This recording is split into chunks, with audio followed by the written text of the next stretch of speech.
اعوذ باللہ من الشیطان الرجیم بسم اللہ الرحمن الرحیم والشفع والوتر۔ معزز سامعین، یہ آیت جو میرے سامنے ہے یہ سورہ فجر کی آیت ہے۔ سورہ فجر میں اللہ سبحانہ وتعالیٰ نے قسم کھائی ہے، والفجری، قسم ہے فجر کے وقت کی، ولیال عشر، اور 10 راتوں کی قسم ہے، والشفع والوتر، اور قسم ہے جفت عدد کی، والوتر، اور قسم ہے طاق عدد کی۔ تو اس آیت کی تفسیر میں علماء اکرام فرماتے ہیں جفت عدد سے مراد یوم النحر ہے، یعنی ذی الحجہ کی 10 تاریخ ہے، والوتری، اور طاق عدد سے مراد یوم عرفہ ہے، یعنی ذی الحجہ کی 9 تاریخ ہے۔ عرفہ بھی بہت اہم دن ہے عبادت کے لحاظ سے، لہٰذا اس دن حاجی لوگ حج کریں گے اور اللہ سے دعائیں مانگیں گے، لیکن غیر حاجی اپنے گھر میں مقیم رہ کے کیا پڑھیں اور کس طرح کی عبادت کریں، اس کے بارے میں ایک حدیث ہے، میں وہ حدیث آپ کے ساتھ شیئر کرتی ہوں۔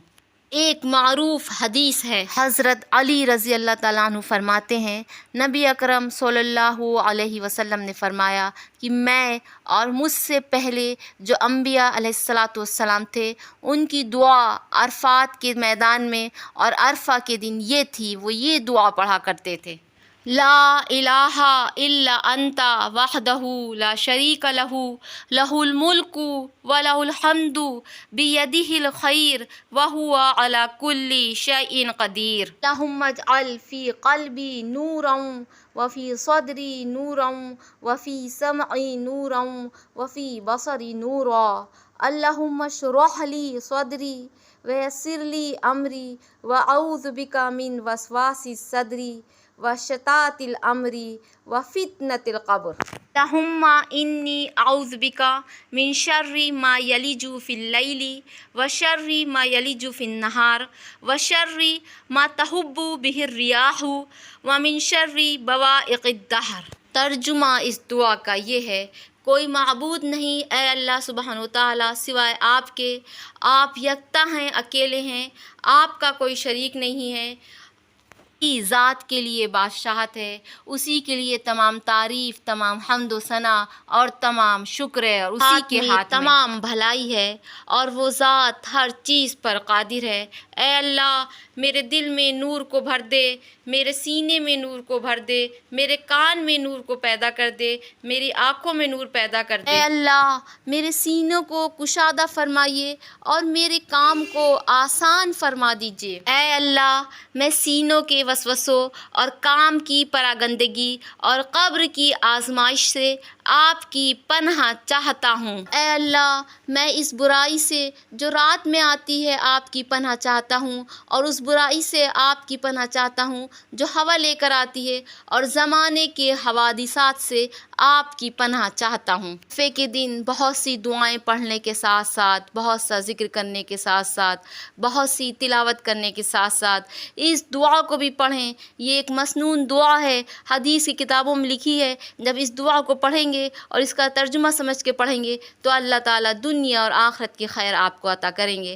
عرفے کے دن کی فضیلت اس واسطے بھی ہے کہ اللہ سبحانہ وتعالیٰ نے فرمایا کہ عرفے کے دن اللہ سبحانہ وتعالیٰ دنیا سے قریب ہوتا ہے۔ اللہ سبحانہ وتعالیٰ رات کا 1/3 حصہ باقی بچے، آدھی سے زیادہ رات گزر جائے تو اس وقت اللہ سبحانہ وتعالیٰ آسمانی دنیا سے زمینی دنیا پر آتے ہیں، آسمان سے قریب ہو جاتے ہیں اور اپنے بندوں سے قریب ہو جاتے ہیں۔ وہ رات کی عبادت کا وقت ہوتا ہے، تہجد کا وقت کہا جاتا ہے۔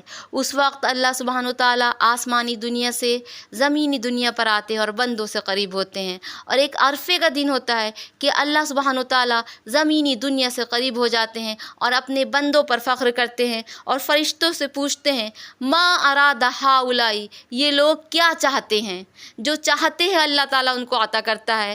تو اے لوگو، اے اللہ کی مخلوق، اے اللہ کے بندو، اللہ سے دنیا کی خیر مانگو، آخرت کی خیر مانگو، عرفے کے دن کو غفلت سے نہ گزارو، اللہ تعالیٰ سب کچھ عطا کریں گے۔ حاجی ہیں وہ عرفات کے میدان میں اللہ سبحانہ وتعالیٰ سے اپنی ضرورتیں، اپنی خواہشیں اور آخرت کی کی نعمتیں مانگیں گے، اور جو غیر حاجی ہیں وہ اپنے گھر کی جائے نماز میں بیٹھ کر یا اپنے محلے کی مسجد میں بیٹھ کر اللہ کی تسبیح اور تحلیل اور تکبیر اور تحمید اور تسبیح بیان کریں گے۔ اللہ سبحانہ و تعالیٰ ان کو بھی نعمتوں سے اور رحمتوں سے محروم نہیں کرے گا، اللہ تعالیٰ سب کو عنایت فرمائے گا۔ لہٰذا عرفے کے دن کی تیاری ابھی سے شروع کر دیں۔ حضور اقدس صلی اللہ علیہ وسلم کا ارشاد ہے کہ کوئی دن ایسا نہیں ہے جس میں اللہ تعالیٰ عرفے کے دن سے زائد بندوں کو جہنم سے نجات دیتے ہوں، یعنی جتنی کثیر مقدار کو عرفے کے دن خلاصی ہوتی ہے، اتنی کثیر مقدار کسی اور دن جہنم سے خلاصی نہیں ہوتی ہے۔ اگر ہمارے دل میں خشوع ہے، ہمارے دل میں تڑپ ہے، ہمارے دل میں اللہ کی محبت ہے، ہمارے دل میں اللہ کی رضامندی حاصل کرنے کا جذبہ ہے، ہمارے دل میں آخرت کی فکر ہے اور اللہ سبحانہ و تعالیٰ سے ملاقات کا شوق ہے، تو اللہ تعالیٰ ہمیں محروم نہیں کرے گا عرفے کے دن، بلکہ وہ سب عطا کرے گا جو ہم مانگیں گے۔ وَمَا عَلَيْنَا إِلَّا الْبَلَاغُ۔ والسلام علیکم ورحمۃ اللہ۔